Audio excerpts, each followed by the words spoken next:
সব থেকে বড় ডাকাত, সব থেকে বড় সুদখোর, সব থেকে বড় ঘুষখোর, যারা সমাজের নেতৃত্ব দিচ্ছে।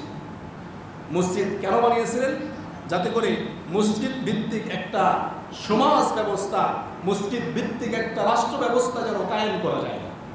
আল্লাহ রসুল মসজিদ কেন বানিয়েছিলেন? যাতে করে মসজিদ ভিত্তিক একটা সমাজ ব্যবস্থা, একটা রাষ্ট্র ব্যবস্থা যেন কায়েম করা যায়। কিন্তু আজকে তো পুরোটাই উল্টা। মসজিদ যারা চালাবে, মসজিদের যারা নেতৃত্ব দেবে, তারা হবে দিনদার, নামাজ পড়বে, রোজা রাখবে, সব কিছু করবে। আর সমাজের যারা নেতৃত্ব দেবে, তারা হবে সব থেকে বড় লম্পট, সব থেকে বড় চোর, সব থেকে বড় ডাকাত, সব থেকে বড় অর্থ পাচারকারী। কি বলেন? যারা মসজিদের বাইরে যারা নেতৃত্ব দেয়, তাদের অবস্থা একই না? তাদের অবস্থা এই নয়? তারা সব থেকে বড় চোর, সব থেকে বড় ডাকাত, সব থেকে বড়